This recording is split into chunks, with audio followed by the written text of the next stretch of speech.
No ano de 2025, um fenômeno estranho aconteceu. Túmulos começaram a aparecer na Terra. Dentro deles, existem objetos sofisticados conhecidos como relíquias. Essas relíquias são insanas. Elas têm o poder de virar o mundo de cabeça para baixo. A maioria tornava a vida insuportável. Nosso protagonista, Seo Ju-heon, se autoproclamou o rei das relíquias. Ele rastreia túmulos para obtê-las. Ele é perseguido por guardas de segurança, mas sua manobra altamente eficaz o ajuda a escapar sempre. Enquanto isso, existe uma agência chamada Guardiões. Ela trabalha para Seo Ju-heon. Entre os guardiões estão Lee Seo-la, Julian Miller, Yoo Jae-ha e Ilya Volgova. Alguns acreditam que Seo Ju-heon não deveria entrar nos túmulos. Ele os tornou inacessíveis para outros, mas seus subordinados próximos, como Jae-ha e os outros, convencem o conselho. Seo Ju-heon está apenas fazendo isso para avaliar o nível de ameaça dos túmulos com antecedência. Eles estão no meio de uma cúpula quando a chamada dele chega. Ele pergunta aos subordinados por que não estão atendendo suas ligações. Eles o informam que estão em uma reunião. Ele deveria estar lá, mas ele está ocupado com outras coisas. Seo Ju-heon imediatamente muda de ideia sobre o que queria dizer. Mas, assim que está prestes a desligar, Jae-ha grita com ele. Manda que ele não ouse desligar. Ele exige saber o que ele queria dizer e por que ele ligou em primeiro lugar. Seo Ju-heon responde casualmente que não é nada sério. Ele estava apenas pensando em mudar seu título de Rei dos Saqueadores de Túmulos para Imperador dos Saqueadores de Túmulos. Enquanto todos ainda tentam encobri-lo na reunião, ele prossegue. Diz que tem um túmulo para invadir no momento. Ele lhes deseja sorte na cúpula. Frustrados com suas palhaçadas, o grupo decide seguir para o próximo item da pauta. Enquanto isso, Seo Ju-heon tropeçou em um túmulo. Lá, encontrou a presa venenosa de Isis. É uma relíquia consumível de grau SS. Seo Ju-heon fica feliz por ter conseguido um bom item, mas de repente sua relíquia, a Coroa da Majestade, aparece na sala. Ela tem a forma de uma mulher. A coroa repreende Seo Ju-heon. Ele é muito casual, mesmo tendo encontrado algo bom. Em sua defesa, ele afirma que o túmulo é bem grande. Por isso esperava uma relíquia de grau de Deus solar. Ele esperava algo como o Deus do Sol Ra. A coroa o repreende. Diz que ele ficou muito ganancioso, mas ele argumenta que só quer deixar algo bom para seu filho. Aparentemente, a esposa de Seo, Ju-hyun, Irene Houghton, está grávida de 5 semanas. Quando a notícia se espalhou, ele abraçou sua esposa com força. Agradeceu por carregar seu bebê. Estava muito feliz. Seo Ju-heon está animado. Ele diz à esposa que talvez peça as relíquias para revelar o gênero da criança. Mas sua esposa o lembra que eles só precisam esperar algumas semanas. Seo Ju-heon está absorto com a imagem do ultrassom. É tudo o que ele olha. Mesmo no trabalho, seu subordinado, Julian Miller, está cansado de suas travessuras. Ele o repreende. Diz que o mínimo que ele pode fazer é trabalhar, em vez de ficar de bobeira. Seo Ju-heon tenta manipular Julian. Acusa-o de arruinar seu momento em família, mas Julian grita com ele. Diz que ele deveria fazer isso em casa, não no escritório. Eles têm muito trabalho. Julian o repreende. Diz que estão nessa bagunça porque ele está ocupado avaliando túmulos. Julian joga uma pilha de livros sobre ele. Manda-o processar tudo. Ele não pode sair até terminar. Heon concorda em fazer isso. Quando o rapaz sai da sala, Heon percebe um livro estranho entre os itens que recebeu. De repente, o livro ganha vida. Uma cauda surge nele. Heon se vê em um espaço estranho. O livro cumprimenta Heon. Ele o chama de 187 e a Majestade. O livro diz que Heon tem qualificações para participar da Guerra da Majestade. Tudo isso parece um absurdo. Heon pergunta o que o livro deseja. O livro responde rudemente que não está ali para responder perguntas. Ele informa que Heon tem 3 opções antes de participar. São elas: obediência, massacre ou negligência. Na obediência, ele pode registrar a humanidade como recurso para relíquias. A humanidade se torna alimento para elas. O mundo desfruta de prosperidade. A majestade recebe a proteção das relíquias. O livro pergunta se ele está pronto para sacrificar humanos pelo seu mundo. A segunda opção é o massacre. Ela concede autoridade para deletar quem ele não gosta. Assim, ele pode construir uma utopia. A terceira opção é a negligência. Ela mantém o status quo. Porém, não recebe proteção das relíquias. Isso significa que a humanidade deve superar desastres sozinha. Após apresentar as opções, Reon diz que não está interessado. O livro afirma que isso será desastroso. Reon grita com o livro, diz que já provou ser a majestade, não quer saber de qualquer artimanha. Ao perceber o desinteresse, o livro recua com uma risada maligna. Ele avisa que Reon vai se arrepender da decisão. Após o encontro, Reon sai do escritório. Ele esbarra em Julian. Julian pergunta para onde ele vai. Questiona o motivo de não ter terminado a tarefa. Reon diz friamente que está indo para casa. Manda que ele não o procure. Em sua casa, no Palácio Valhalla, Reon dorme tranquilamente. Ele sonha com sua filha ainda não nascida. Reon fica impressionado ao vê-la. Ele fica feliz por ter usado a relíquia do parto para saber o gênero do bebê. De repente, tudo desmorona. Sua filha grita. Ela pede que ele se lembre dela. Diz que precisa nascer para protegê-lo. Reon quase perde a sanidade. Ele acorda ofegante. Sua filha desaparece diante de seus olhos. Ele olha ao redor. Sua esposa dorme pacificamente ao seu lado. Na manhã seguinte, ele leva a esposa ao hospital para outro ultrassom. O médico se surpreende. Não era a data agendada. Mesmo assim, o médico atende. De repente, o médico solta uma exclamação. Ele revela que o impossível aconteceu. O bebê simplesmente desapareceu. Irene ofega em choque. Seu marido não consegue acreditar no que vê. O médico entra em pânico. Ele sabe que isso é medicamente impossível. Nunca ouviu falar de algo assim. De repente, o livro estranho aparece para Reon. Ele lembra que já tinha avisado. Reon se arrependeu de não ter escolhido uma opção. Reon olha tudo em desespero. Ao retornar para casa, Reon invoca o fio de Ailitia, a relíquia do parto. A relíquia surge frustrada. Reon é lembrado de que não é uma relíquia que determina o sexo do bebê no útero. O fio é um consumível de nível A, deixado pela deusa do parto e da vida. Ele ajuda a conectar-se ao feto para detectar sua condição. Reon avisa ao fio que não foi por isso que o invocou. Ele diz ao fio que só quer verificar a saúde de sua criança. O fio concorda em ajudar. Ele faz seu trabalho e garante a Reon que não há com o que se preocupar. A criança está viva. Ela foi movida para outro lugar. Basicamente, ela está em um estado onde não pode nascer. Reon entra em pânico ao ouvir isso. Ele pergunta ao fio para onde sua filha foi levada. O fio responde que nem mesmo ele sabe a localização. Mais tarde, Reon chama Jae-ha para fazer um pedido estranho. Ele ordena que Jae-ha restaure os itens. Jae-ha fica confuso sobre o que o rapaz está falando. Ele leva um tapa na cabeça antes de lhe explicar que a filha de Reon foi sequestrada. Jae-ha entra em choque ao ouvir a notícia. Reon joga um travesseiro e uma pequena nota nele. Jae-ha pergunta o que são aquilo. Reon menciona que o que ele está olhando é o travesseiro de Morpheus e uma nota de Hirokita. Reon conta que pesquisou a seção de relíquias gregas para encontrar algo útil sobre interpretação de sonhos. Os itens não tinham durabilidade. Morpheus é o deus dos sonhos que apareceu nas metamorfoses de Ovídio. Morpheus sopra sonhos nas mentes das pessoas adormecidas. Às vezes, ele entrega notícias através deles. Graças a isso, seu travesseiro tem a função de reproduzir um sonho que a pessoa já teve. O sonho é extraído antes de ser interpretado com a relíquia da nota. Dizem que a nota foi escrita por um estudioso chamado Artemidorus. É considerado o livro mais antigo que existe sobre interpretação de sonhos. Reon também trouxe Julian para o quarto para ajudar na interpretação. Ele será o responsável por usar a nota. Reon usará o travesseiro. Após a nota e o travesseiro serem totalmente restaurados, eles são entregues a Julian. Reon deita. No travesseiro, ele é imediatamente levado para o mundo dos sonhos. Ele passa pelo mesmo sonho novamente. Assim que Julian está prestes a fazer seu trabalho, a nota enlouquece. Ela dispara uma força invisível que estilhaça os óculos de Julian. O travesseiro entra em combustão. Irene corre para verificar seu marido. Ela pergunta se ele está bem. Ele garante que está bem. Apesar de ele dizer que está bem, Irene não corre riscos. Ela enfaixa sua cabeça com um pano vermelho. Julian diz a Reon que conseguiu extrair algumas informações. Parece que foram as próprias relíquias que disseram à sua filha que ela não deveria nascer. Jae-ha fica confuso ao ouvir isso. Ele pergunta a Julian por que as relíquias desejariam tal coisa. Julian revela que, pelo que viu, elas não querem que a criança nasça porque ela é forte demais. Ele revela que são os vestígios disso que se manifestaram na forma de um sonho. Ele menciona que as relíquias quebraram porque não suportaram a força do sonho. Julian examina seus óculos quebrados enquanto revela que isso significa que o oponente que estão enfrentando é de pelo menos nível SS. Reon fica surpreso ao ouvir que está enfrentando uma relíquia de nível divino. De repente, Reon se vê frente a frente com o livro estranho novamente. O livro o provoca. Ele diz que teria contado o que Reon queria ouvir se ele não tivesse ficado procurando por aí. O livro avisa a Reon que coisas ruins aconteceram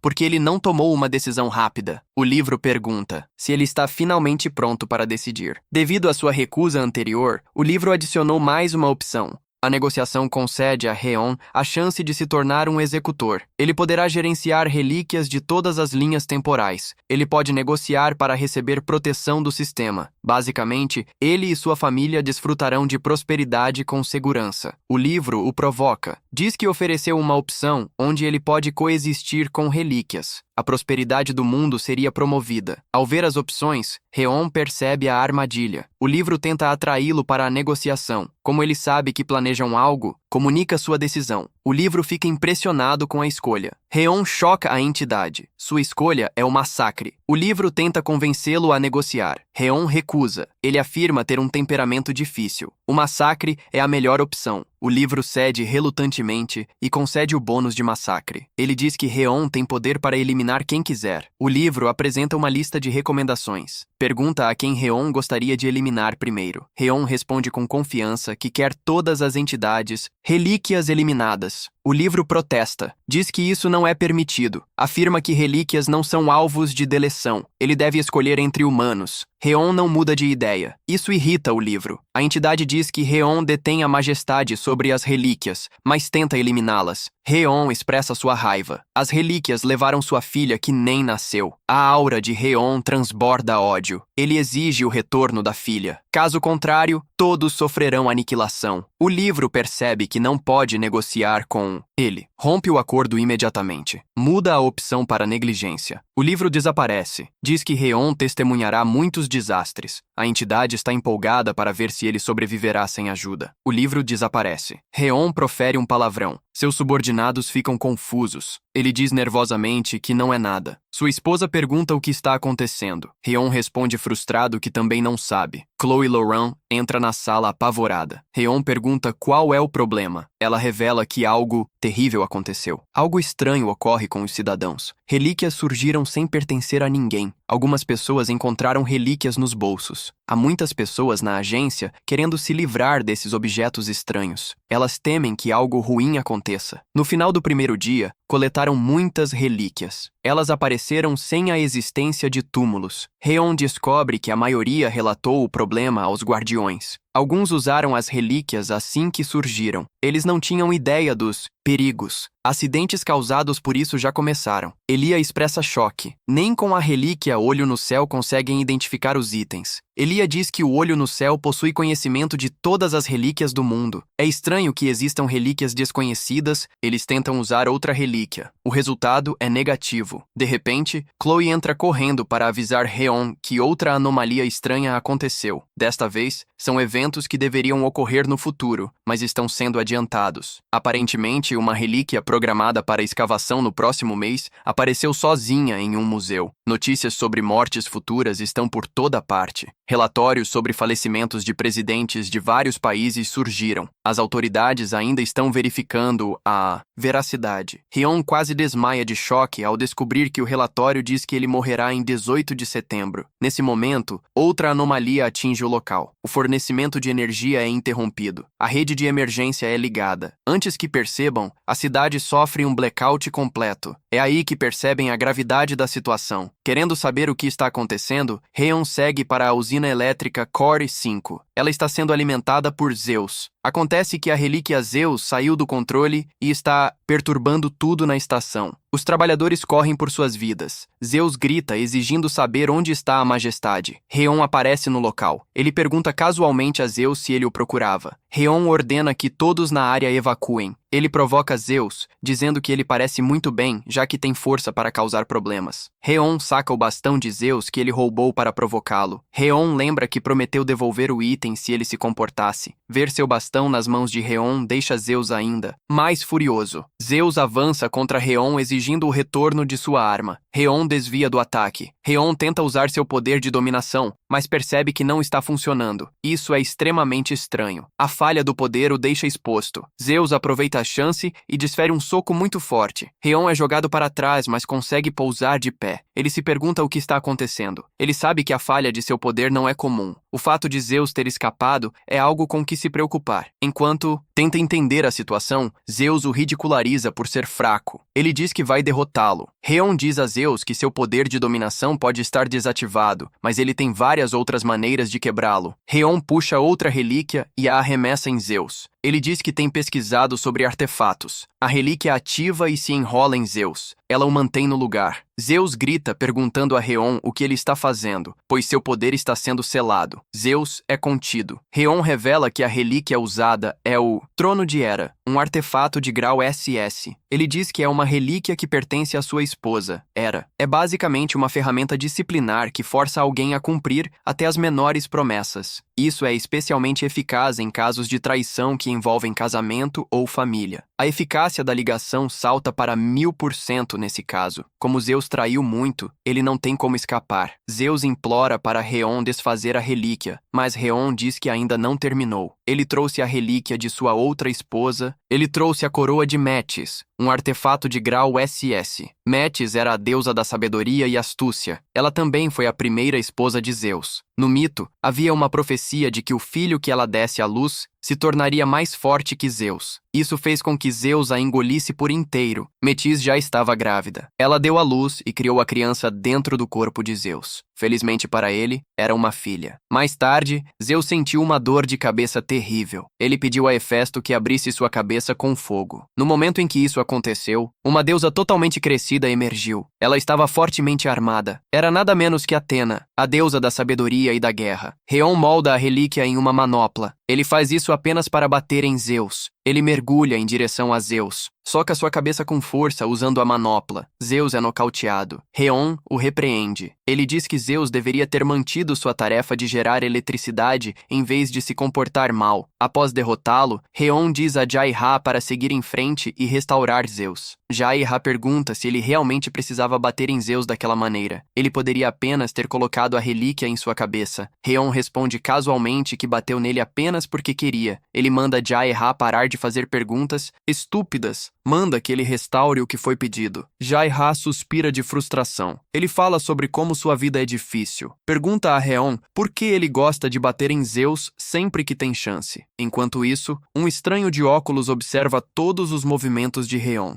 Ele parece impressionado com a crueldade de Reon em relação às relíquias. Após a rebelião de Zeus ser contida, Reon ainda tinha muitas perguntas. Por que o dispositivo de contenção da usina falhou? Por que o selo que prendia Zeus foi liberado? Reon se pergunta se tudo foi obra da estranha relíquia de livro ou de algo mais. Ele ainda tentava encontrar respostas quando outra anomalia ocorreu. A TV ligou subitamente para transmitir um show ao vivo de execuções. No local da execução estão presentes o deus da destruição e do mal, Sete, o deus da fertilidade e do submundo, Osíris, o deus dos mortos e funerais, Anubis. Reon fica surpreso ao ver os deuses egípcios na TV. Ele se pergunta o que eles pensam que estão fazendo. Nesse momento, Jai-Ra corre para a sala. Diz a Reon que eles têm um grande problema. Todos os telefones e computadores estão transmitindo o show. Ele menciona que tentaram desligar, mas não funciona. Como Jai-Ra disse, todas as telas do mundo mostravam a mesma coisa. Parecia que alguém hackeara todas as máquinas para exibir o mesmo vídeo. Como se as pessoas já não estivessem assustadas o suficiente,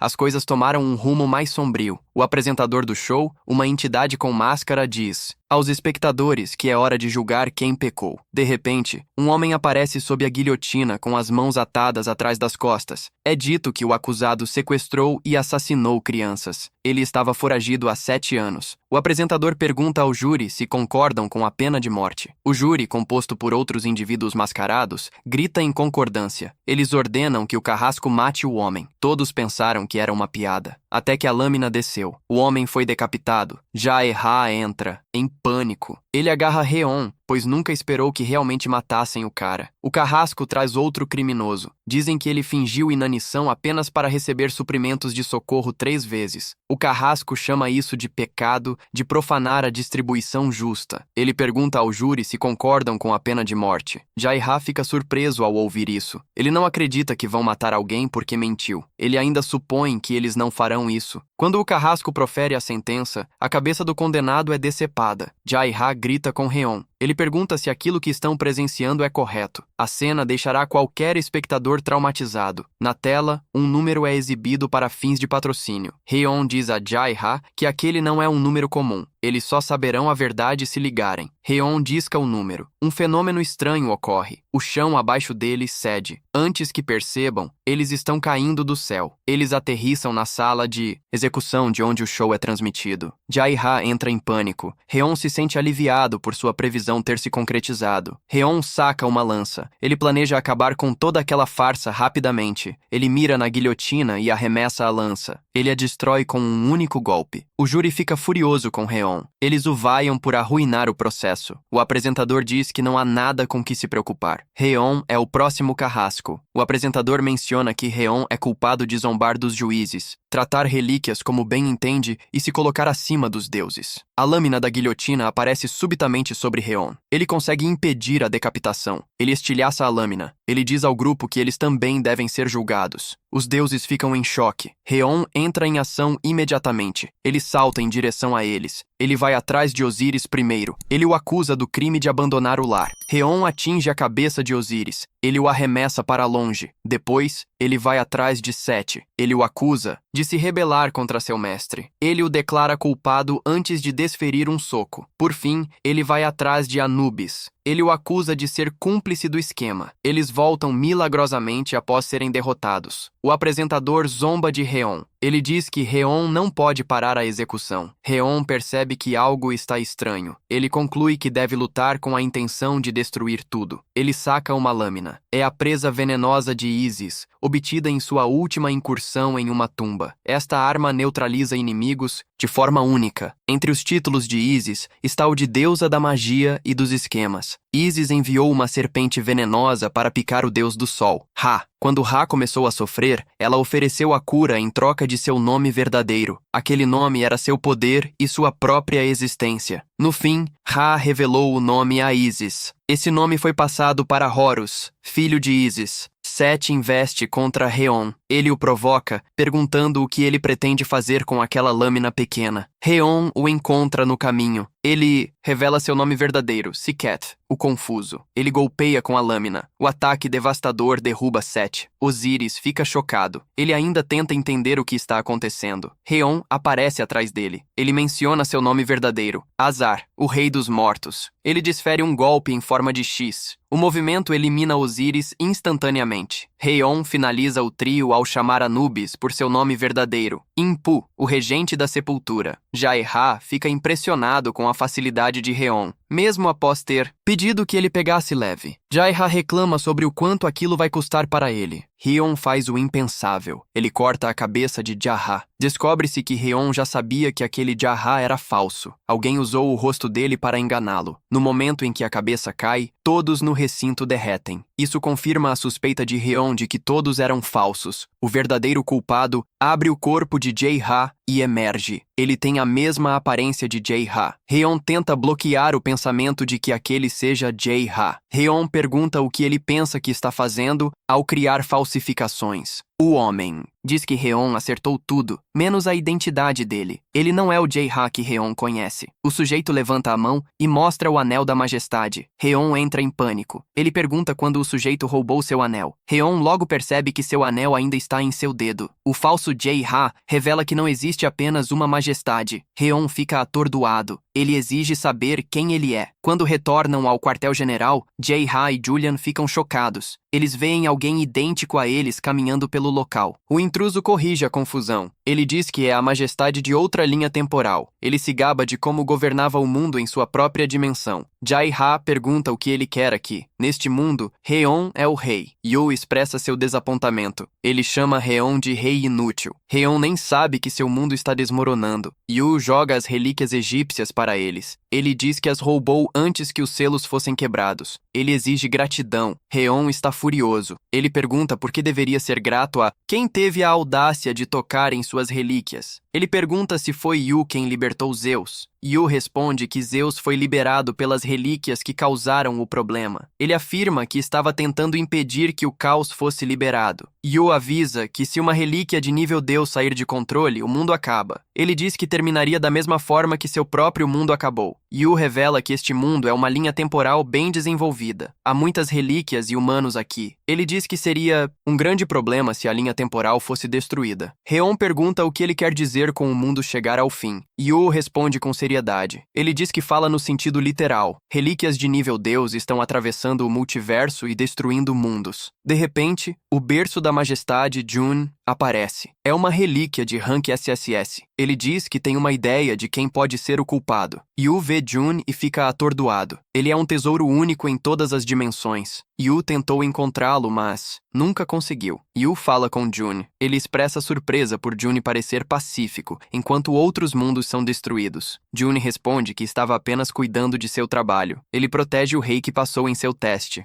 Jun se volta para Heon. Ele pergunta se o rei já ouviu falar do criador de relíquias. É o primeiro ferreiro que transformou as histórias dos humanos em relíquias. Quando os seres da memória humana começaram a adorá-las, ele passou a olhar os humanos com desprezo. O ferreiro lutou contra eles, forjou-os em ferramentas que os humanos podiam empunhar. Assim, a ordem foi estabelecida. Elas deram origem às relíquias. No entanto, algumas histórias recusaram-se a fazer parte desta ordem. Recusaram-se a existir como relíquias. Abandonaram essas formas. Voltaram a ser histórias. Procuram reinar sobre a humanidade. Você mencionou que não há problema em identificá-los como certos deuses. Os que iniciaram a rebelião são todos de grau divino. Os 4 são Ra, Enki, Vishnu e Noé. Estas são as 4 grandes civilizações. Heon finalmente entende por que as relíquias destas civilizações ainda não nasceram. Você pergunta se ele notou algo estranho. Heon diz que sim. Sempre que um novo túmulo aparecia, ele verificava primeiro. Há muitas relíquias de grau divino que ainda nem apareceram. No entanto, abrir um túmulo era sempre perda de tempo. Gerra fica surpreso. Heon tinha um motivo real para invadir túmulos. Não era apenas um hobby. Heon percebe que as relíquias não nasceram.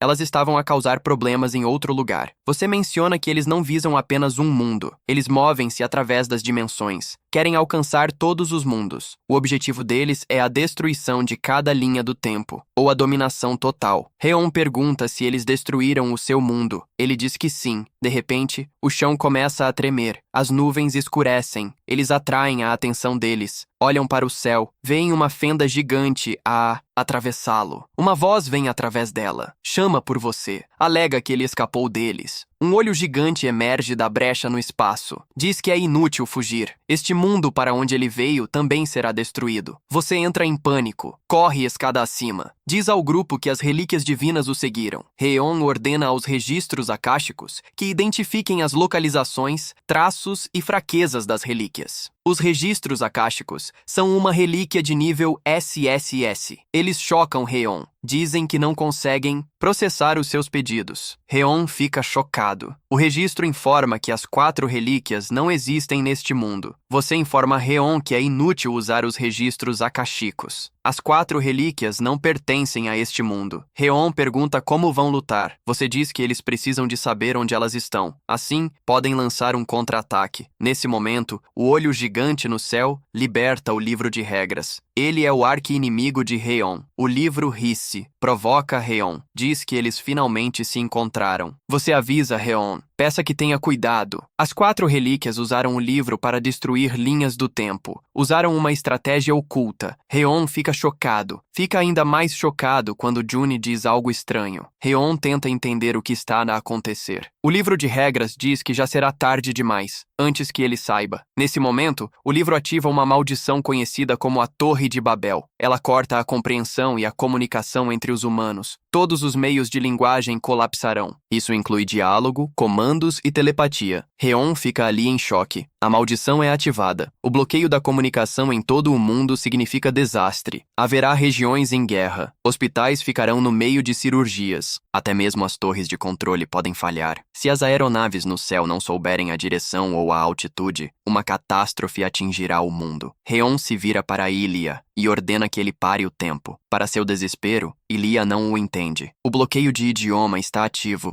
No entanto, ele tem sorte. Relíquias ainda podem ser usadas. Isso é graças às informações fornecidas por Crow. Como ele não tem intenção de desistir, invoca a caneta de infância de Shakespeare. Mesmo que as palavras não funcionem, ele precisa fazer Ilia se mover. Aparentemente, Ilia usa uma relíquia que para o tempo entre as relíquias demoníacas de Salomão. Reon ordena que Ilia pare o tempo para o mundo inteiro. Apenas os membros de sua equipe devem ficar livres. A relíquia de Ilia é ativada. Ela gera uma força massiva que congela tudo no lugar. Pássaros permanecem imóveis no ar. Aviões param bruscamente. Reon dá um suspiro de alívio por ter funcionado. Embora seus companheiros possam se mover, eles ainda não se entendem. Ou de repente, Reon ouve o livro de regras o elogiando por parar o tempo. Ele percebe que parar o tempo não afetou o livro de regras. O livro zomba de Reon. Ele diz que não há como ser afetado por uma mera relíquia. No entanto, dá pontos extras a Reon por ter parado a primeira maldição. O livro garante que Reon não será capaz de parar o que vem a seguir. A próxima maldição é a de Vishwakarma. É o bloqueio de ferramentas. Uma torre azul emerge no lugar da bolha da torre vermelha. De repente, o telefone de Reon desliga. Até o ar-condicionado para de funcionar.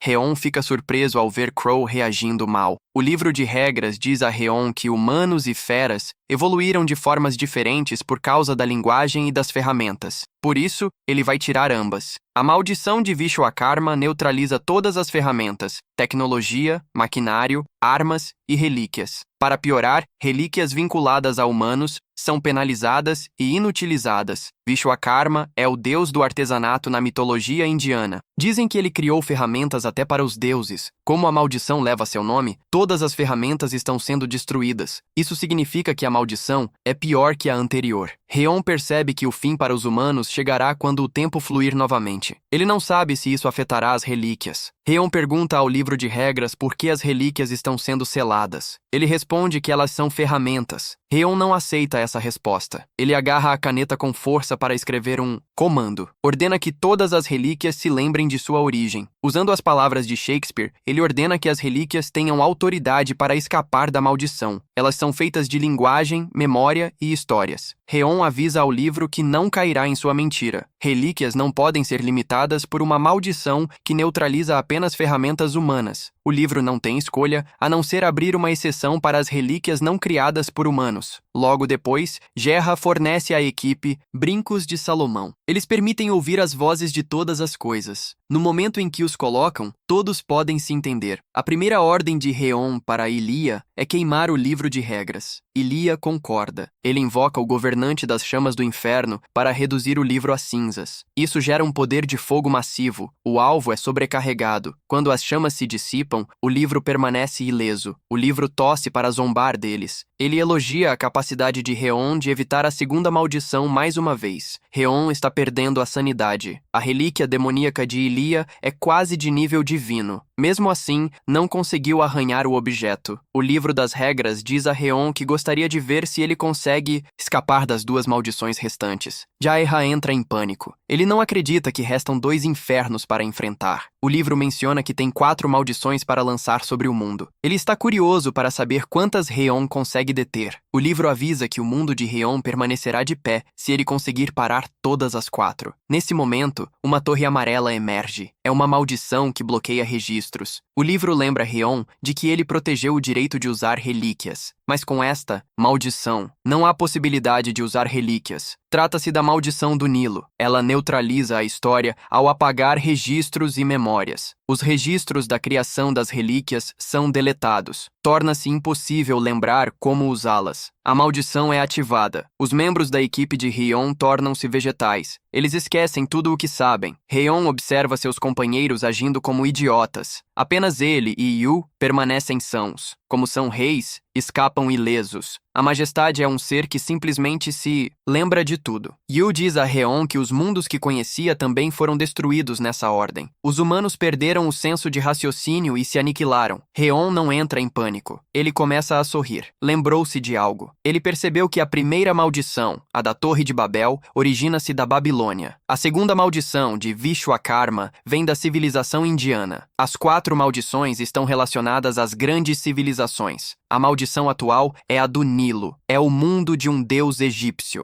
Heon supõe que seja o deus supremo Ra. Heon saca a relíquia de Ísis. Acredita que seria eficaz contra Ra. O livro das regras entra em pânico. Ele conclui que Heon está trapaceando. Heon ignora o livro. Ele se lança em direção à Torre Amarela. Crava a lâmina na torre. A estrutura é destruída. A maldição do Nilo é neutralizada. Os registros voltam à vida. Os membros da equipe recuperam o raciocínio. Yu fica impressionado. Ele olha para o edifício. Vê Heon cultivando aura sem camisa. Ele admite que Heon é incrível. Com os registros de volta, Heon chama a corda celestial. É uma relíquia de grau SS. A corda aparece do nada. Ela corre em direção a Heon. Ele pergunta onde ela estava. Ela menciona que uma aura estranha prendeu seu corpo. Seu movimento foi restringido. Heon deduz que a corda foi incluída na maldição. Ela foi criada a partir de uma história. Usando a corda, Heon sobe de volta ao topo do edifício. Ele se reúne com seus companheiros. Yu o elogia. Ele nunca viu ninguém escapar de desastres como Heon faz. Ao ver que tudo continua dando certo, o livro de regras expressa sua frustração. Ele elogia a tenacidade de Heon. No entanto, avisa que está prestes a esmagar qualquer esperança que lhe reste. O livro ativa a maldição de Fuchi. Esta é a 4ª maldição. É a negação da esperança. Ela remove toda a esperança. Elimina qualquer possibilidade de receber ajuda. Heon não se surpreende. A última maldição é a da civilização chinesa. Fuchi foi quem ensinou a escrita aos humanos. Ele deu o Bagua para que pudessem prever o futuro. Heon percebe que a natureza de Fuchi de tentar olhar para o futuro se tornou uma maldição. Agora, ela nega a esperança. Heon menciona que o nome parece espetacular, mas é abstrato comparado às outras. Yu corrige esse equívoco. Ele diz que essa maldição é a mais perigosa de todas. Manda Heon olhar para o estado atual de seu mundo. As pessoas perderam a capacidade de se comunicar. Todas as ferramentas foram destruídas. Ele diz que no momento em que o tempo voltar a correr, o desastre atingirá o mundo. Yu pergunta o que ele acha que é a esperança em um mundo onde apenas relíquias podem ser usadas. Ele aponta o que está faltando. Diz a Heon que ele é a última esperança restante. Sem a majestade, nem as relíquias serão utilizáveis. O livro de regras confirma isso. Diz a Heon que ele é a esperança do mundo. Isso significa que no momento em que ele morrer, as relíquias se tornarão inúteis. O livro de regras desfere um ataque. Ele tenta matar a última esperança do mundo. Heon se prepara para se defender. Ele percebe subitamente que não consegue se mover. O sistema avisa que seu coração será extraído para eliminar qualquer forma de esperança. O livro diz que ele não passa de alguém cuja história terminou oficialmente. Quando o livro está prestes a atingi-lo, a corda celestial ataca. Ela o atinge com um cilindro de gás. O objeto explode em chamas e corta o espinho atacante. O livro de regras fica surpreso. Ele pergunta à corda celestial o que ela pensa que está fazendo. A corda declara sua lealdade. Ela diz que vai proteger seu mestre. O livro fica irritado por ser perturbado a cada esquina. Ele diz furiosamente a Heon que não vai mais pegar leve. O livro se divide em vários espinhos. Ele empurra cada obstáculo em seu caminho. Forma um único espinho apontado para o peito de Heon. Heon observa horrorizado. O espinho perfura seu peito. Seus companheiros gritam de horror. Heon é descartado. Seu coração é extraído pelo livro. O livro expressa alívio por uma das maldições ter funcionado. Ele menciona como era frustrante que Heon escapasse das maldições anteriores com seus truques inúteis. A corda corre para verificar Heon. Ele não responde mais. Ela implora para que ele acorde. Chama por uma relíquia de cura. Parece ser tarde demais. O livro de regras avisa que o pior ainda está por vir. A partir daquele momento, desastres cairão sobre o mundo. O rei não está mais lá para protegê-lo. A corda celestial se enrola furiosamente ao redor do livro de regras. Ela diz que não o perdoará. O livro avisa que há uma recompensa se conseguirem completar os julgamentos. O fracasso trará penalidades. O livro se gaba do que fez. A corda o arremessa à distância. Ele se espatifa no chão. O livro tenta se libertar, mas não consegue. Ele avisa ao grupo que, se bloquearem um dos 4 desastres, ganharão uma recompensa. A corda não concorda com o papo dele. Ela continua o arremessando. O livro então revela que resolverá o problema da Torre Azul sozinho. Quando percebe que a corda não vai ouvi-lo, o livro decide desaparecer. Ele acredita que seu trabalho está feito. Com o livro e o olho gigante no céu derrotados, Chloe corre até eles. Eles precisam de uma relíquia de cura. Todos gritam chamando o nome de Reon. De repente, a voz dele corta o espaço. Ele aparece do nada em uma rachadura no ar. A equipe entra em pânico. Eles acham que estão vendo um fantasma. Julian fica chocado ao ver que Reon ainda está vivo. Eles percebem que a pessoa caída no chão é a única que faltava. É Jaeha. Reon corre até Yu, agarrando-o pelo colarinho. Ele pergunta o que Yu fez com Jaeha. Yu sorri e diz que basicamente salvou a vida dele. Reon não demonstra gratidão. Ele grita com Yu, diz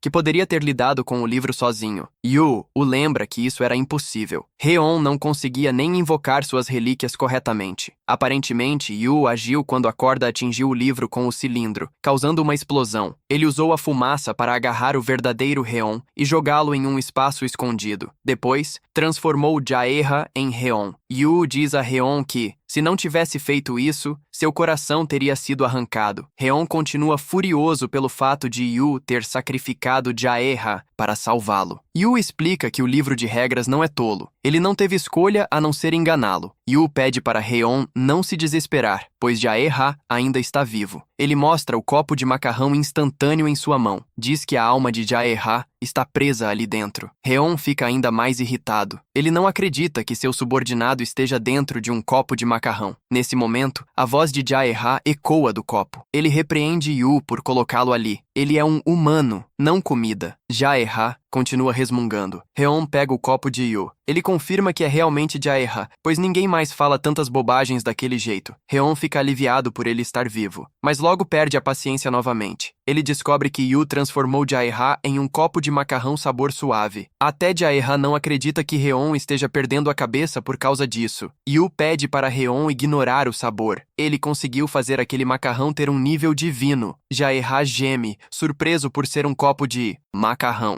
Chloe comenta que está chocada por Jaeha ainda estar vivo, mesmo sem um coração. Ela diz que o corpo dele parece estar congelado. Reon pergunta a Yu se Jaeha pode ser salvo. Yu responde que só precisam recuperar o coração de Jaeha. Ele menciona que eles acabaram de ganhar a oportunidade de contra-atacar as relíquias das 4 grandes civilizações. Os inimigos acreditam que Reon está morto. O erro deles é que Reon ainda vive. O mundo dele ainda pode usar relíquias. Yu explica que aquele é o único lugar onde isso existe. Os outros mundos só podem usar relíquias se tiverem um acordo com os 4. Yu confessa que a existência de Reon é especial. Ele já passou por muitos mundos, mas nunca viu ninguém como Reon. Ele expressa sua surpresa. Yu conta a Reon como conseguiu evitar a maldição de Vishwakarma. Ele diz ter lidado com a maldição de Ra usando a lâmina de Isis. Ele afirma ter certeza de que é o único capaz de mudar a situação. Ele convence Reon a se unir a ele para destruir as 4 relíquias da civilização. Para convencer Reon, ele revela que essa união ajudará a recuperar o coração de Jaeha. Mais importante ainda, permitirá encontrar a filha que foi arrancada do ventre de Irene. Reon fica chocado ao saber que Yu conhece o segredo sobre sua filha desaparecida. Para dissipar as suspeitas, Yu explica rapidamente que apenas ouviu boatos sobre o assunto. Ele garante a Reon que destruir essas relíquias rebeldes certamente ajudará a trazer sua filha de volta. Reon se lembra imediatamente da dor que sentiu ao consolar Irene quando a filha deles desapareceu. Enquanto Reon considera a proposta, Yu revela que as relíquias rebeldes estão escondidas no espaço de Amaterasu. Ele explica que a deusa Amaterasu conseguiu se esconder para não ser transformada em relíquia. Aquele espaço é, atualmente, o esconderijo das relíquias das 4 grandes civilizações. A deusa Amaterasu é a divindade do sol na mitologia japonesa. Em um ataque de fúria, ela se escondeu em uma caverna quando seu irmão Susanoo, o deus das tempestades, causou caos. Enquanto ela estava escondida, o mundo mergulhou na escuridão. Os deuses realizaram um banquete e dançaram para atraí-la para fora da caverna. Rheon fica surpreso com a habilidade dela em se esconder. Ela conseguiu evitar ser transformada em relíquia. Os 4 deuses rebeldes enviaram livros de regras para arruinar as linhas do mundo e subjugar as majestades responsáveis por elas. Quanto às majestades que se recusaram a cooperar, seus corações foram arrancados. Foi o que quase aconteceu com Rheon. Rheon começa a se perguntar por que as relíquias rebeldes perseguem os corações. Yu percebe que ainda não explicou essa parte. Ele diz a Rheon que no momento em que alguém ascende ao posto de majestade, seu coração deixa de ser um órgão humano comum. Como as majestades são o eixo da linha do mundo, seus corações se transformam no coração do governante. Ele se torna o núcleo daquele mundo. Segundo Yu, as 4 relíquias rebeldes pretendem coletar esses corações para reverter a maldição de reliquização. Isso significa que eles querem usar esses corações para apagar a regra fundamental de que todas as histórias nascem como relíquias. Eles possivelmente querem mudar isso para uma forma que desejem. Rheon fica chocado ao ouvir que tal coisa é possível. Yu garante que isso ocorre porque uma única majestade é poderosa o suficiente para mudar as regras do próprio mundo. Se os corações de várias majestades forem reunidos, eles poderiam até mudar as regras supremas. Isso leva Rheon a decidir imediatamente unir forças com Yu. É a única maneira de salvar seu subordinado. Apesar de estar em perigo, Jaeha fica comovido com a determinação de Rheon em salvá-lo. Rheon está decidido a invadir o esconderijo das relíquias rebeldes. Ele quer destruir qualquer coisa que o impeça de resgatar sua filha e recuperar o coração de Jaeha. Yu fica satisfeito ao ouvir isso e decide que eles precisam partir imediatamente usando sua relíquia de viagem dimensional. De repente, Rheon o interrompe, exigindo saber como ele conhece a localização do livro de regras. Yu diz que consegue rastrear a energia do livro. Rheon acha isso estranhamente conveniente e suspeito. No entanto, ele não pressiona mais. Ele diz a Yu que deseja estabilizar seu mundo antes de partir, pois todas as ferramentas feitas pelo homem quebrarão assim que o tempo começar a fluir novamente.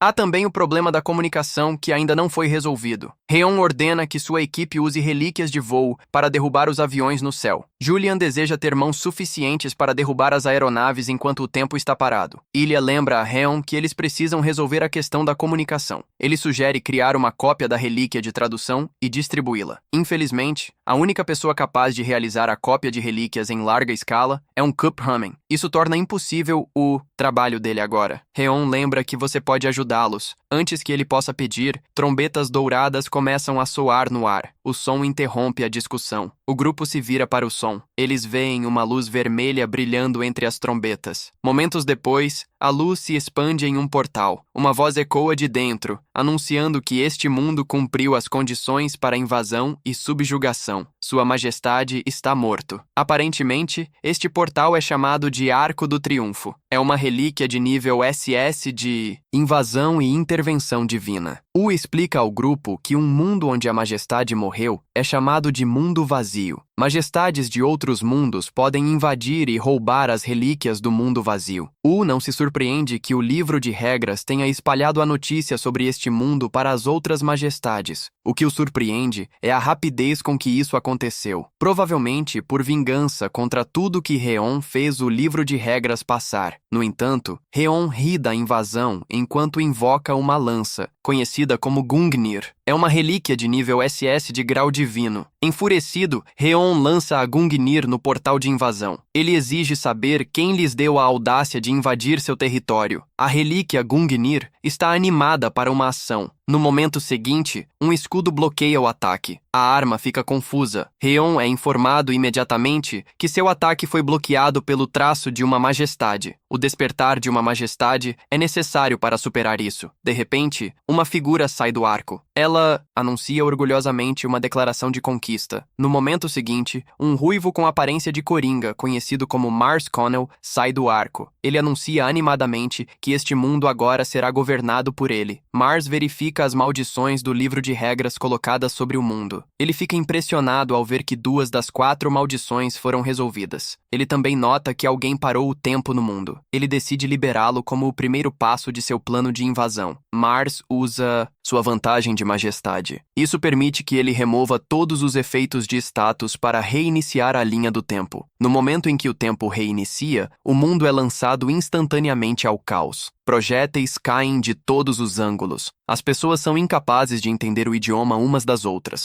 Vendo o caos se desenrolar, a equipe de Reon salta imediatamente para a ação para parar Mars. Julian sobe ao céu em sua fera. Ele segue em direção ao arco, gritando para Mars parar com aquela loucura. Ele aponta que a comunicação ainda está inativa. Aviões podem começar a cair do céu a qualquer momento. No entanto, Mars fica satisfeito ao ouvir isso. Mais mortes significam que mais relíquias serão liberadas de seus proprietários. Isso é exatamente o que ele deseja. Ouvindo isso, Julian percebe que eles estão lidando com um louco. Não há uso em tentar argumentar com ele. Rion concorda que Mars tem uma personalidade horrível. Crow comenta que Mars fez tudo isso usando a vantagem de uma majestade. June lembra a Rion que o livro de regras também deixou uma vantagem para ele. Nesse momento, uma corda dourada chicoteia uma versão miniatura do livro de regras para Rion. Rion pega o livro para verificar. Ela diz que vai organizar as partes necessárias para facilitar a leitura dele. Depois, Rion descobre que seu primeiro benefício é o decreto absoluto. Ele permite um desejo de vitória. Porém, ele não pode reviver um mundo ou uma pessoa morta. Ele não pode criar algo do nada. Esse desejo só pode ser usado uma vez por majestade. Uma vez declarado, não pode ser revertido. O segundo benefício é a aquisição de ponto de regressão futura. Ele pode salvar um momento no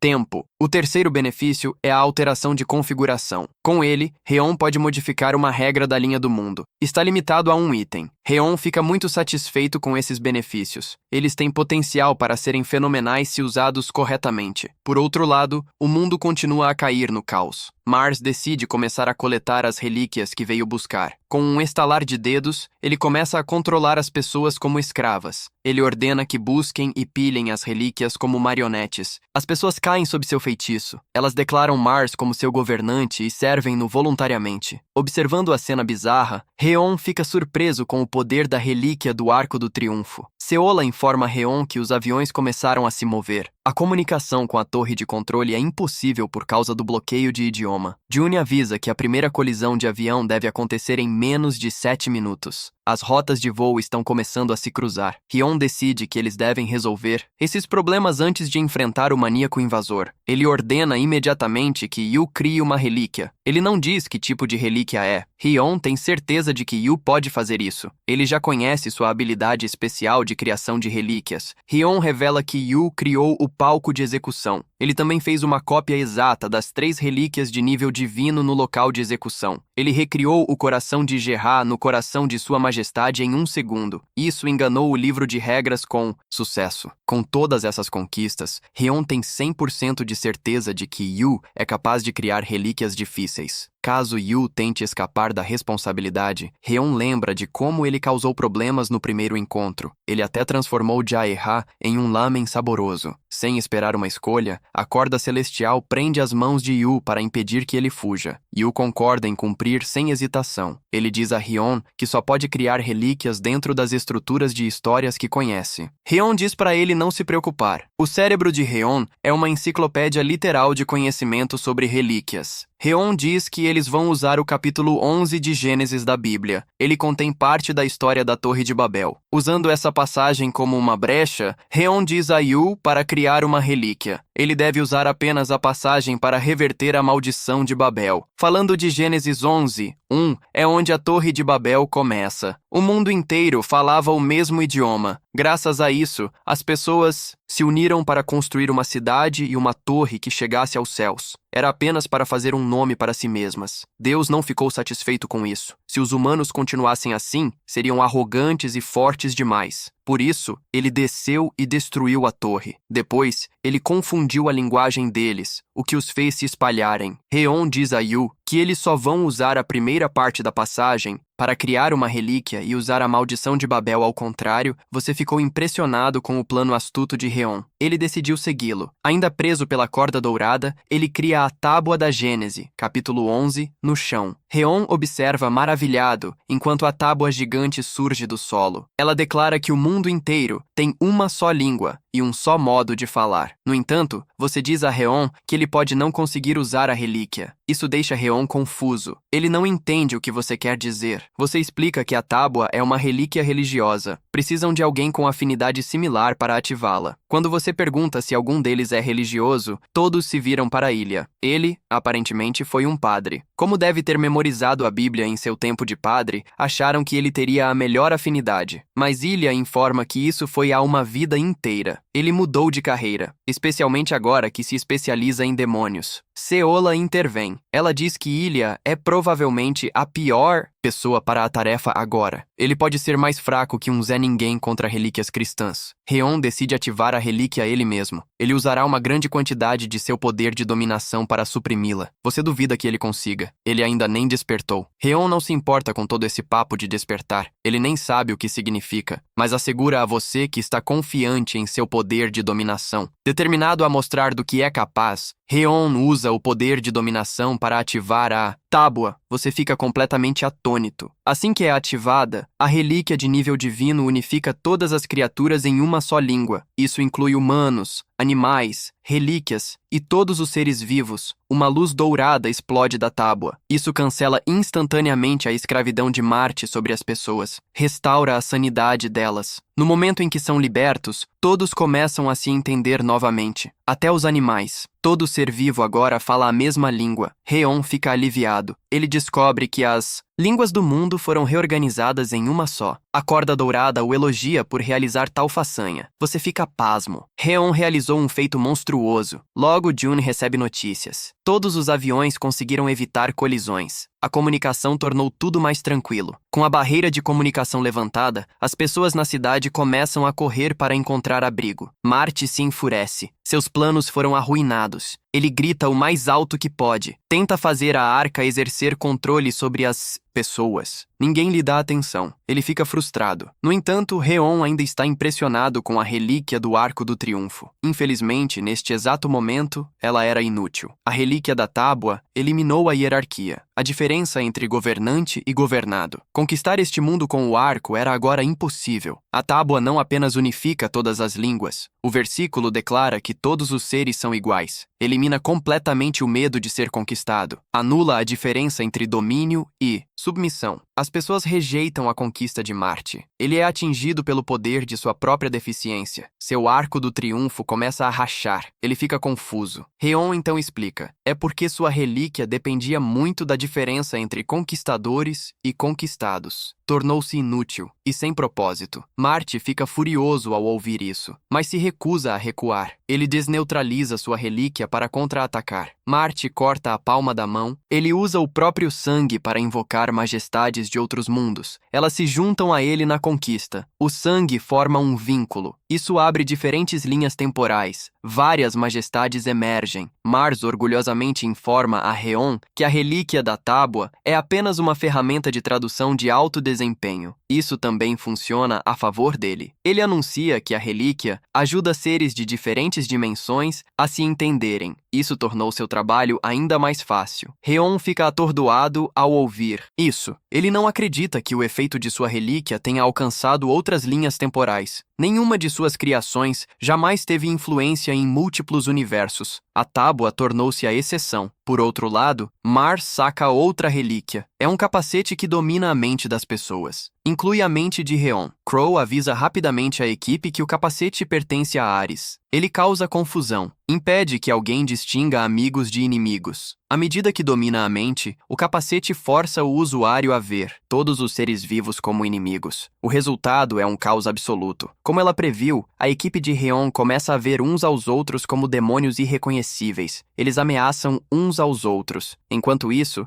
Jae-ha ainda está preso na forma de um macarrão instantâneo. Não há como ele vestir um capacete. Isso o ajuda a manter a sanidade. Infelizmente, ele enfrenta um novo tipo de problema. Todos querem comê-lo. Por sorte, antes Antes que possam capturá-lo, Heon, que ainda está em seu juízo perfeito, agarra Jae-ha enquanto luta para permanecer são. Observando o zumbi sem mente, Heon age como se aquele não fosse seu primeiro encontro com a relíquia de Ares. Ele olha para baixo a partir do prédio. O mundo já mergulhou na anarquia. As pessoas atacam umas às outras em confusão. Enquanto isso, Mars desfruta de sua obra-prima. Ele os incita a lutar até a morte. Como toda a humanidade se tornou igual, ele tirou proveito da mesma coisa que Heon usou para destruir sua relíquia do Arco do Triunfo. Sem senso de hierarquia entre os humanos, a relíquia funciona de forma ainda mais eficaz nas mentes. Crow entra em pânico. Ela teme que Heon esteja perdendo o controle enquanto o vê lutar. Ela planeja usar a força para trazê-lo de volta. No entanto, ela não sabe que algo assim não é nada para um lunático como Heon. Ele já decidiu usar sua terceira vantagem. Ele pode alterar configurações. Esse poder ajuda Heon a modificar casualmente uma regra da linha temporal para um item específico. Heon decide usá-la. Ele soca o ar, animado, ativando a vantagem em todo o seu mundo. Para choque de Mars, Heon declara uma nova regra. Todas as relíquias de nível inferior dentro do domínio das relíquias dos deuses-chefes estão neutralizadas. No momento em que a regra é definida, o capacete de Ares é anulado. O efeito desaparece instantaneamente. Mars entra em choque. Assim que os efeitos são dissipados, os capacetes de todos se estilhaçam. A sanidade é restaurada. Heon lembra orgulhosamente a Mars que Ares pode ter sido o deus da guerra na mitologia grega, mas ele ainda está abaixo de Zeus. Para mostrar a Mars o que quer dizer, Heon ativa a lança de Zeus. É uma relíquia de nível de Deus-chefe. É neste exato momento que Mars percebe que cometeu um erro terrível. Com uma relíquia de nível de Deus-chefe e a regra modificada, ele está acabado. Com esse combo, ele percebe que mexeu com a majestade deste mundo. Um sorriso perverso surge no rosto de Heon. Ele saboreia o momento antes da condenação de Mars. Mars, por outro lado,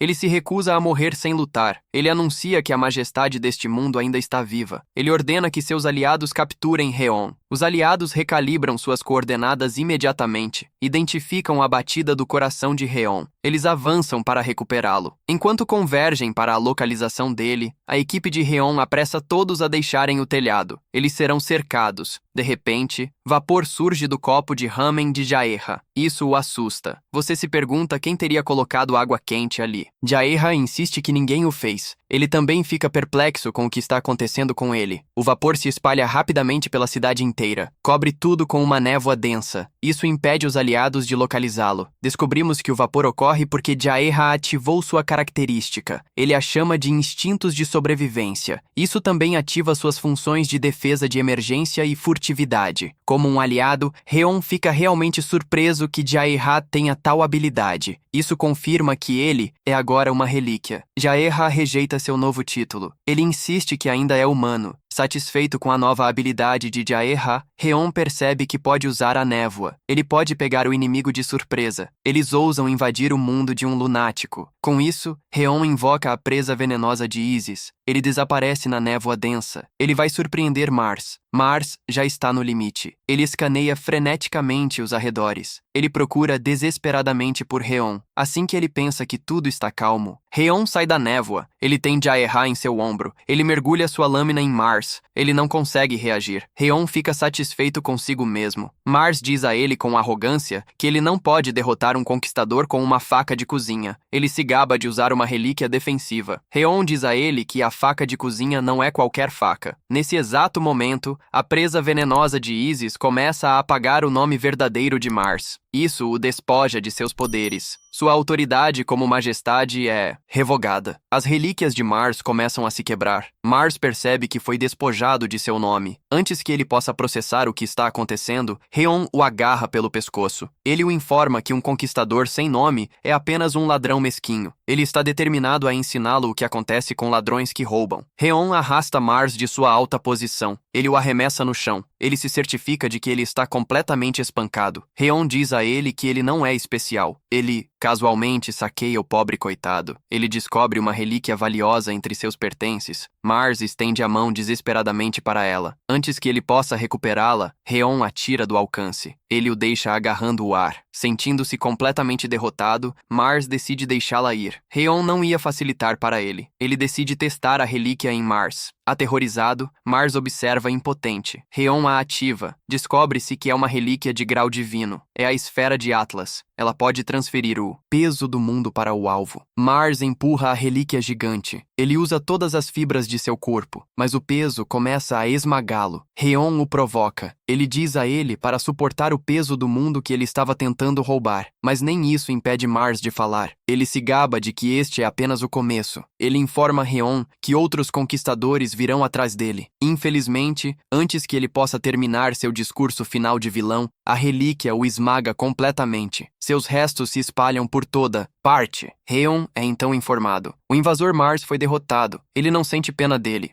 Em vez disso, ele está irritado. O sujeito continuou falando até o fim. Sujou seus ouvidos preciosos com as palavras de Mars. Derrotado, o portal dimensional começa a se fechar. Isso leva seu aliado a fugir em pânico antes de serem as próximas vítimas. Reon os ignora enquanto correm como ratos de esgoto. Jae-ha, ainda segurando um copo de ramen, avisa-os com arrogância para irem embora. Caso contrário, enfrentarão o mesmo destino de Mars. Reon desativa a esfera de Atlas, fazendo-a voltar ao tamanho normal. De repente, aplausos irrompem do nada. Reon olha para o som e nota uma tela acima dele. Era uma transmissão ao vivo. Yu lhe diz que a tela apareceu porque Mars declarou uma guerra de majestade. Aparentemente, quando um majestade declara uma guerra de majestade, o livro de regras transmite isso para todos os membros relevantes do mundo. Como o mundo perdedor se torna uma colônia do vencedor, a atenção de todos é voltada para a guerra. Por isso, a necessidade da transmissão. Yu então diz a Reon para verificar seus espólios de guerra. Antes que Reon entenda o que ele quer dizer, o coração de majestade de Mars emerge de seus restos. Reon fica tão atordoado que Crow precisa lhe dizer que é o coração de majestade de Mars. Reon pega a relíquia para examiná-la, fascinado. Ele nunca tinha visto um coração de majestade real antes. Crow informa que, ao usar o coração, ele pode absorver e manejar a habilidade de majestade de Mars. Atordoado com essa revelação, Reon estuda o coração intensamente. June pergunta se ele realmente pretende absorver a habilidade especial de Mars, conhecida como Autoridade do Conquistador.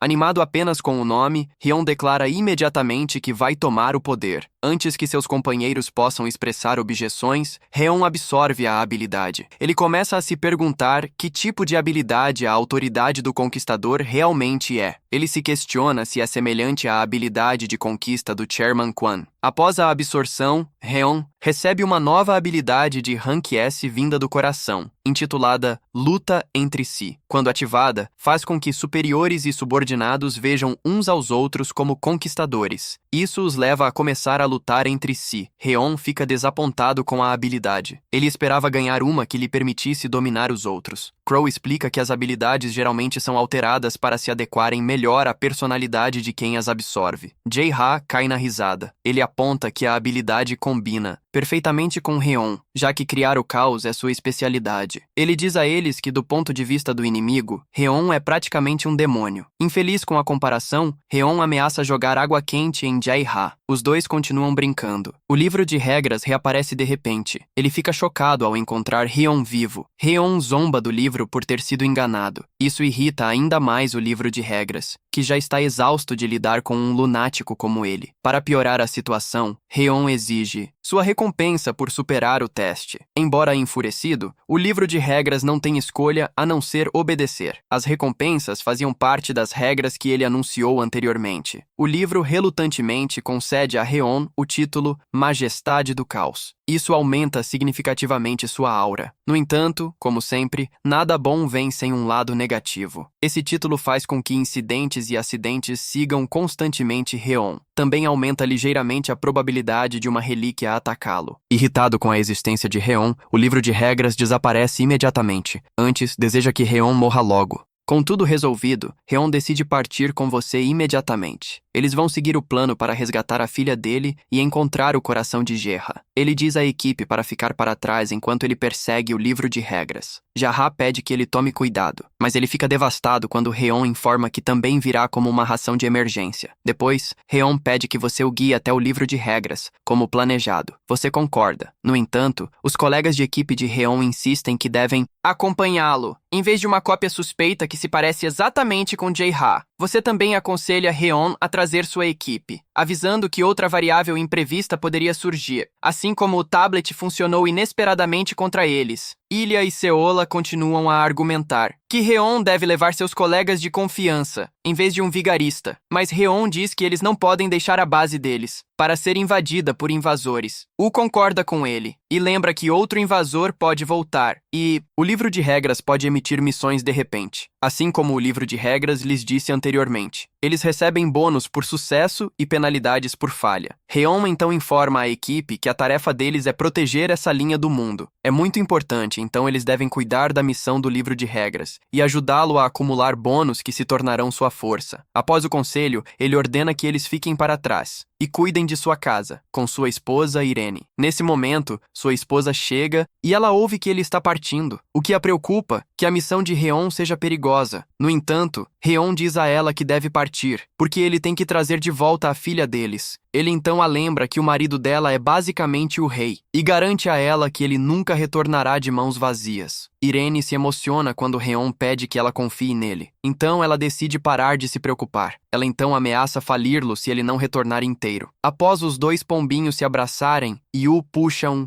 único feijão, fazendo Heon ficar intrigado. Ele joga o feijão no chão. Yu diz a Heon que é uma relíquia de viagem dimensional, embora pareça uma piada. O feijão de repente brota rapidamente, alcançando o céu e até chocando os pobres pássaros, que estavam apenas em seus negócios. Os colegas de Heon ficam chocados que a relíquia de viagem dimensional, na verdade, era da história de Jack e o pé de feijão. Yu então diz a eles que podem ir para outros mundos, do topo do pé de feijão. Uma revelação que não agrada a Heon, pois ele se pergunta quanto tempo levaria para eles escalarem até o topo, percebendo que podem precisar de uma relíquia de movimento. Heon se vira para seus leais subordinados, que instantaneamente desviam o olhar dele, apenas para evitá-lo. Heon fica furioso com isso, porque foi apenas um momento atrás que eles estavam todos clamando para viajar com ele, mas agora todos estão subitamente desmaiando. Amnésia. Ilha lembra Heon que ele já os instruiu a proteger este mundo. Seola e Julian também se despedem dele e até o apressam a partir, fazendo Heon ficar furioso. Yu, que já começou a escalada, diz a Heon para parar de reclamar e apenas subir. Heon então relutantemente sobe, ainda reclamando da subida interminável. Cansado das reclamações, Yu se pergunta o que Heon gostaria que ele fizesse, quando ele já passou por muito, apenas para colocar as mãos nessa relíquia. Ele então aconselha Heon a pensar na escalada, como construir músculos. Mas Heon não tem intenção de parecer musculoso. Ele imediatamente invoca a corda celestial para ajudá-lo a subir, e a corda concorda confiantemente em levá-lo ao seu destino. Sentindo-se presunçoso, Heon se gaba de sua solução inteligente e decide ir em frente. Enquanto Yu sofre o treinamento muscular sozinho,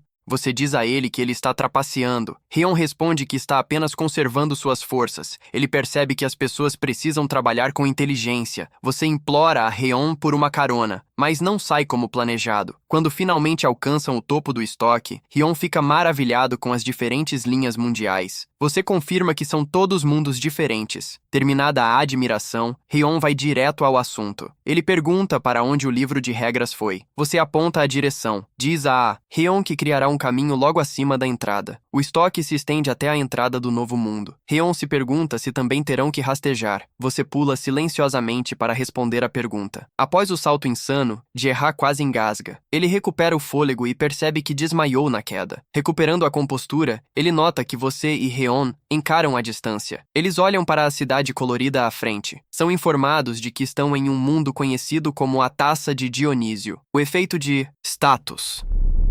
Cidade da Loucura está em progresso. Heon aponta que o mundo é estranho. Ele se pergunta por que todos carregam uma taça. Por causa do nome da cidade, Heon conclui que não parece um mundo destruído. Você discorda dessa conclusão. Um grupo passa agindo de forma embriagada. Eles dizem a todos para entregarem seus corpos à relíquia. Heon percebe o forte fedor de álcool vindo dos esgotos. Ele rapidamente tampa o nariz.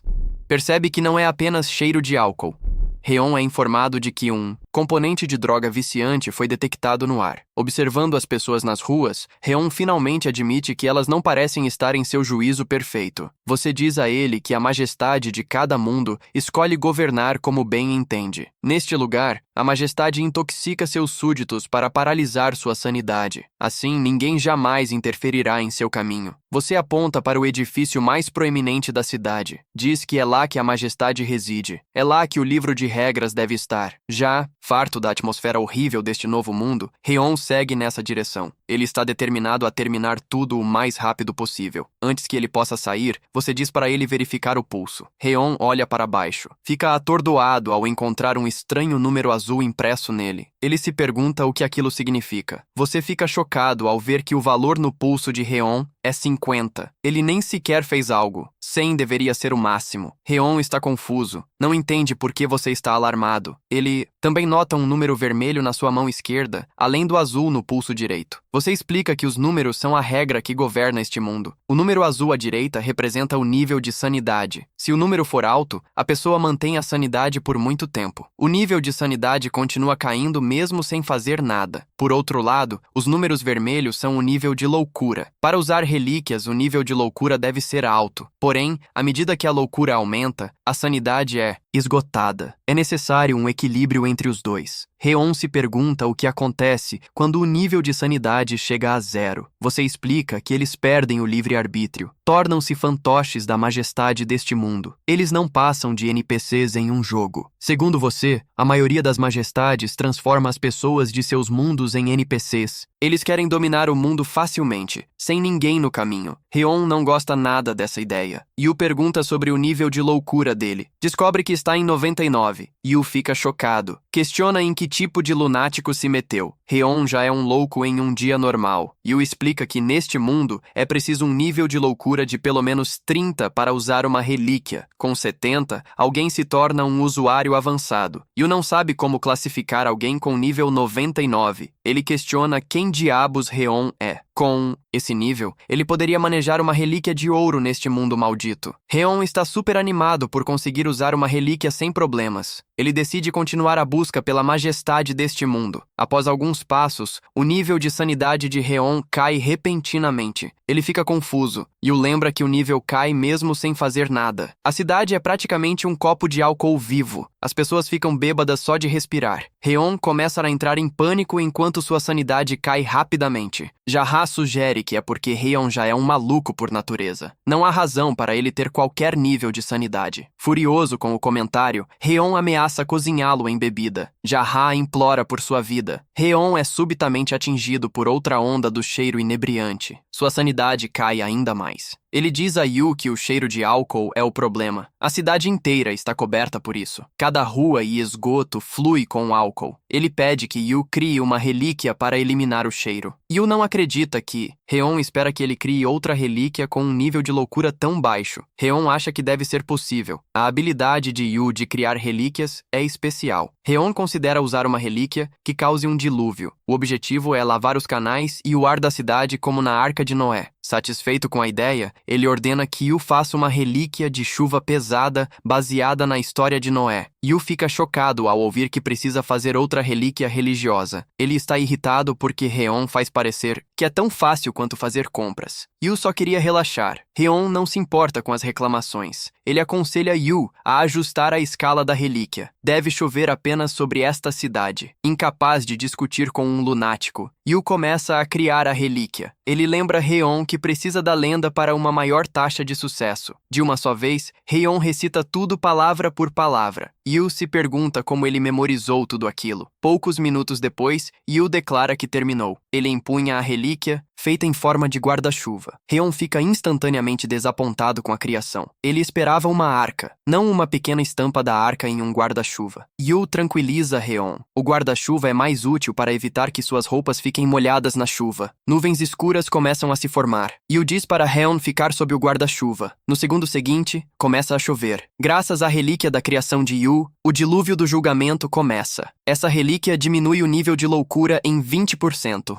aumenta o nível de sanidade em 20%. A chuva também purifica o ar por um curto período de tempo através do efeito da relíquia. Em pouco tempo, as pessoas da cidade começam a ficar sóbrias. Elas não parecem gratas pela chuva ter lavado o delírio. Restou-lhes apenas uma ressaca terrível. Enquanto o povo da cidade é tomado pela confusão, Réon admira a bela chuva. Ele deseja que ela limpe o ar e sobre a todos. Infelizmente, um sujeito furioso percebe que Réon é o culpado por trás do despertar de todos. Ele avança com a intenção de acabar com ele. Réon desvia do ataque casualmente. Logo, uma multidão se reúne com armas prontas para atacar Réon por arruinar o momento deles. Ansioso por uma luta, Réon entrega Jaeha a você. Ele convida a multidão a atacar. No momento seguinte, sua empolgação desaparece ao ser informado de que não pode invocar relíquias neste mundo. Isso ocorre devido a uma diferença no status da majestade. Enquanto o sujeito furioso ataca novamente, Réon se esquiva. Ele pensa sobre a restrição absurda. Jaeha e você estão preocupados. Vocês se perguntam por que ele está lutando com as mãos nuas. Réon explica que não pode invocar relíquias devido à diferença de status. O atacante avança novamente, zombando de Réon por estar confiante demais sem uma arma. Réon chuta a virilha do agressor e rouba sua arma. Como não pode invocar a própria, Réon planeja obtê-las localmente. Ele decide pegá-las à força. Usando o bastão, Réon começa a bater na multidão. Você observa de um canto, certo de que Réon é um lunático. Por outro lado, a corda celestial se oferece para ajudar Réon a coletar as armas. Ele se concentra apenas em derrotá-los. De repente, alguns homens de terno chegam. Eles parecem ter o controle da situação. Réon os ignora enquanto se prepara para finalizar o sujeito em suas mãos. O líder dos homens de terno saca uma espada flamejante. Ele exige saber se Réon causou a chuva. Antes que o sujeito termine a frase, Réon dá um soco em seu rosto. Ele corre para pegar a nova espada. A corda celestial pega a arma primeiro e entrega a Réon com empolgação. Os outros homens de terno não se importam com o chefe. Eles exigem que Réon devolva a espada de alto nível. Réon decide mostrar como a espada deve ser usada. Ele a ativa. O poder liberado é muito mais devastador do que a chama insignificante exibida momentos antes. Os homens ficam atordoados com a exibição de poder. Réon comenta que eles nunca entenderam o que tinham em mãos. Percebendo que escolheram o inimigo errado, o grupo entra em pânico. Réon observa seu reflexo na lâmina. Memórias de empunhá-la uma vida atrás retornam, trazendo nostalgia. A arma é revelada como sua antiga Muramasa, uma relíquia de Han-Kia. Réon fica exultante ao recuperar Muramasa. Faz muito tempo que ele não a usa. Ao ver Réon derrubar o prédio com um único golpe, o grupo entra em choque. Eles sabem como é difícil usar aquela espada. Réon ordena que parem de se empolgar com uma espada de apenas 1 grau. Ele admite que a espada tem um certo temperamento, mas é algo que ele empunha há muito tempo. Após contar sua história, ele avança e os derrota. Você permanece parado, finalmente entendendo por que o nível de insanidade dele era 99. Réon os humilha cortando suas roupas. Ele diz ao líder que não há como contê-lo e que ele deveria desistir. Ele diz que eles precisam entregar todas as suas relíquias antes de desistir. Réon exige todas as relíquias. Não importa a classificação ou o tipo. Ele avisa que revistará cada um. Se encontrar algo escondido, ele os deixará sem cabeça. A corda celestial ajudou Réon a reunir os itens. Yu não está impressionado. Ele não vê valor naquilo. Yu nota um instrumento comum. Réon explica que é a flauta de Pan. Ele diz que o som da flauta enlouquece pessoas e feras. Além dela, há a pena de Ícaro. É uma relíquia de mobilidade de classificação A. Yu questiona o estado da relíquia. Afinal, na história, Ícaro caiu. Yu insiste que tudo é lixo. Ele sugere devolver os itens para não atrair inimigos. Réon se defende. Ele diz que precisa cuidar de relíquias menores. Não pode focar apenas em itens de alta categoria. Réon tropeça em uma moeda de ouro. Yu muda de reação ao vê-la. Réon pergunta o motivo. Yu revela que viu majestades de outros mundos apostarem com essa moeda. As apostas eram enormes. Eles apostavam até o destino de seus mundos. A moeda trouxe vitória e ruína. Yu sugere jogar a moeda fora. Ele nota a cara de demônio de Réon. Sabe que ele não vai se livrar dela. Réon confirma o medo de Yu. Ele ergue a moeda com alegria. Diz que é o item mais valioso que conseguiu. Yu grita com ele. Pergunta se Réon fritou o cérebro. Réon revela a intenção de usar a moeda imediatamente. Jae-ha começa a surtar. Antes que Yu possa detê-lo, Réon joga a moeda. Ele escolhe cara. A moeda cai. O resultado é cara. Réon começa a rir. Ele pergunta se algo ruim acontecerá. Yu está ocupado repreendendo-o. Eles ouvem uma explosão à distância. O sistema informa a Reon que a relíquia de Dionísio foi destruída. O sistema avisa que ele iniciou a conquista do território de outra majestade. A durabilidade do território aparece na tela. Reon faz uma cara confusa. Ele pergunta quando iniciou uma conquista. Yu grita com ele. Explica que ele declarou guerra ao danificar a cidade. Reon não entende a gravidade do ato. Yu tenta forçá-lo a enxergar. Outro grupo aparece à distância. Eles correm em direção a Reon para derrubá-lo. Yu tenta impedi-lo de causar mais caos. Reon não se importa. Ele corre em meio ao grupo. Na sala de situação da Força de Segurança da capital, o clima é de pânico. Eles observam Reon atravessar seu povo como se não fossem nada. O comandante perde a paciência. Ele ordena a mobilização de todo o efetivo. A força é mobilizada para conter Reon. Eles chegam ao local. Encontram Reon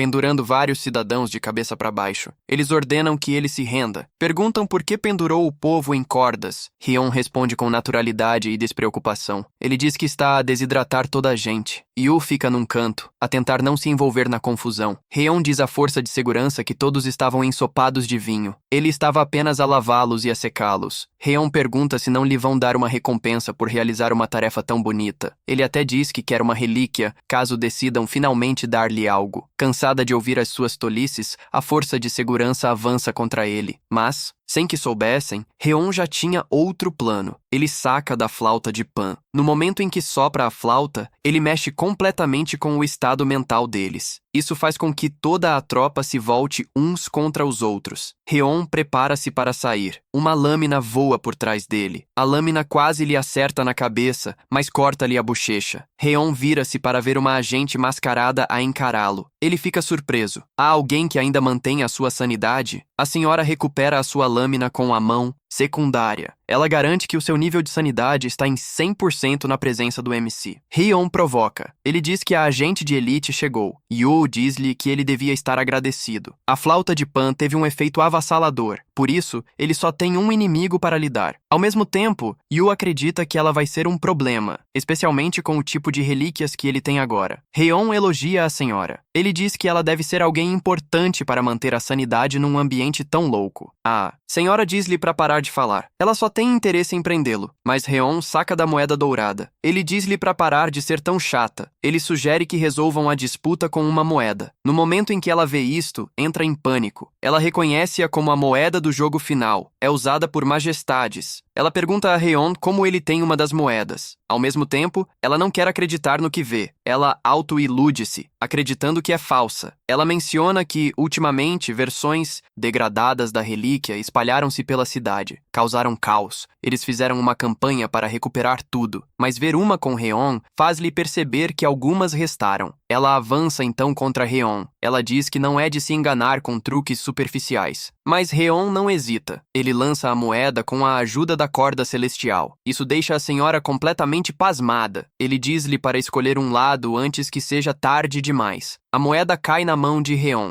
Ele cobre-a para esconder o resultado. A senhora é forçada a escolher um lado. Ela escolhe cara. Quando o resultado é revelado, a senhora perdeu. A sua espada explode, deixando-a desarmada. Ela fica chocada. A sua arma é uma relíquia de grau herói, mas ela estilhaçou-se facilmente, como se não fosse nada. Reon nota então que o seu nível de sanidade caiu de 99 para 91. Isso só pode significar uma coisa. A senhora também percebe que Reon tem uma moeda da morte real. Ela tenta fazê-lo parar. Ao mesmo tempo, percebe a dura realidade. Reon é de grau majestade. É por isso que ele pode empunhar a moeda. Reon recusa. Ele diz que quer que terminem o seu jogo com a moeda. Ele diz-lhe que é ainda melhor para ela. Ele lembra-lhe que é uma situação de 2 contra 1. Isso é mal para ele. Yu fica impressionada com a facilidade com que Reon mente. Ele não pode usar relíquias. Isso significa que só ele pode lutar. Mas ele conseguiu convencer a agente. Sem hesitar, a agente aceita o acordo. Ela diz a Reon que quer ser a responsável por jogar a moeda. Reon concorda. A agente joga a moeda e vence a rodada. Isso causa uma dor terrível a Reon. Ele pega a moeda rapidamente para fazer seu próprio lançamento. Ele vence a rodada. Desta vez, a dor atinge a agente. A partida entre os dois continua. A mulher parece exausta. Ela cai de joelhos sentindo muita dor. Reon avisa que ela perdeu. Ela se recusa a aceitar a derrota. Ela ordena que Reon faça o lançamento logo. Reon pede que ela repense o que acabou de dizer. Ele sugere que ela olhe para o próprio pulso. Ela faz isso. Fica chocada ao ver que seu nível de sanidade caiu para 9 pontos. Ela fica atordoada. Exige saber como isso aconteceu. Heon revela que o nível de sanidade dela caía a cada rodada. Ele confessa que seu objetivo, desde o início, era drenar toda a sanidade dela. A mulher o xinga ao ouvir isso. Heon avisa que, com mais um lançamento, ela se tornará basicamente um NPC. Heon prepara o lançamento. A mulher fecha os olhos, esperando o fim. De repente, Heon para. Ele ordena que ela entregue todas as suas relíquias. Exige que ela o leve até a majestade. Ele também diz que ela deve usar uma rota que evite todas as patrulhas de segurança. Ela concorda. Momentos depois, eles chegam a uma área urbana. A mulher diz que eles precisam seguir sozinhos. Heon pergunta por que ela vai ficar para trás. Ela menciona que não existe rota que evite totalmente a rede de vigilância. A área que eles estão prestes a entrar é monitorada. Ela diz que não pode segui-los. Se for vista com eles, será marcada como traidora. Ela mal termina de falar e Heon a chuta para o espaço aberto. Ele diz que não se importa se ela for marcada como traidora ou não. Ela voa em sua forma chibi antes de se virar para repreender Heon. Heon pergunta por que não há um único guarda ali, embora ela tenha afirmado que era uma área de vigilância especial. Ele pergunta se ela os enganou. O medo está estampado em seu rosto. Ela diz que algo está estranho. De repente, uma luz brilhante aparece ao redor deles. O chão começa a se mover. Antes que percebam, o solo se abre. Todos que estavam por perto caem. Eles estavam sendo vigiados da sala de situação das forças de segurança. O comandante está feliz com o sucesso do plano. Ele ordena imediatamente que fechem a entrada. Os soldados obedecem. O comandante tem certeza de que, uma vez presos no labirinto, não há como escapar. Quando Heon e os outros se recuperam, percebem que estão em um espaço subterrâneo. Os outros civis que caíram junto com eles entram em pânico. Eles já ouviram rumores sobre o labirinto. Ninguém nunca escapou daquela masmorra. Eles começam a chorar, acreditando que estão perdidos. Heon grita para que fiquem de boca fechada. Ele diz que eles apenas precisam encontrar uma saída. De repente, Yu menciona que consegue ouvir passos. Jae-ha teme que eles tenham que acabar com quem estiver vindo. Heon não perde tempo. Ele saca a espada, pronto para atacar. Um grupo de indivíduos desnutridos aparece da câmara interna. Eles expressam surpresa pelo fato de a força de segurança ter jogado mais pessoas no labirinto. Heon pergunta quem são eles. Eles respondem que são os que ficaram presos no labirinto antes dele. Eles contam que foram trancados ali. Como eles se recusaram a se submeter à majestade, foi decretado algo cruel. Qualquer pessoa com sanidade acima de 70 pontos que tentasse formar um grupo seria jogada no labirinto. Não há exceções. Eles são classificados como indivíduos perigosos. Heon então percebe que a majestade não transformou a cidade nesse caos apenas com o poder do álcool. Basicamente, todas as pessoas normais foram trancadas no labirinto. Heon pede que os sigam. Ele os levará para fora. Eles dizem que isso é impossível. O portão de ferro à frente é a única saída. Para passar, é preciso beber o álcool na parede. Contudo, o cálice é venenoso. No momento em que alguém bebe, perde o livre-arbítrio. Eles agem como as pessoas na superfície. A opção é morrer de fome ou sair como um NPC. O líder do grupo diz a Heon que isso é tudo o que pode informar. Ele pede desculpas por não ser útil. Heon afirma que não há necessidade de se desculpar. Sua decisão de sair permanece inalterada. Heon se prepara para usar a espada na porta. Ela se recusou a abrir. Ele corre em direção ao portão com a intenção de derrubá-lo à força. De repente, o sistema incorporado ao portão ganha vida. Ele começa a escanear o estado mental de Heon. Antes que Heon alcance o portão, o sistema informa que ele atingiu as condições para sair. O portão se abre. Todos, inclusive Heon, ficam chocados. Aqueles que estão lá há muito tempo se recusam a acreditar no que vem. A porta se abriu sozinha. Eles não querem aceitar que alguém pudesse cumprir as condições. Apenas uma pessoa insana conseguiria. Então eles notam que o nível de loucura de Heon é insanamente alto. Isso levanta questões sobre quem ele é. Eles sabem que, à medida que a loucura aumenta, a sanidade deveria cair. Heon consegue manter sua sanidade com um nível tão alto de loucura. Heon sorri. Diz que talvez seja porque ele é um estrangeiro. Ele sugere que todos saiam agora que a porta está aberta. Enquanto isso, na sala de comando, o comandante perde a cabeça. Ele não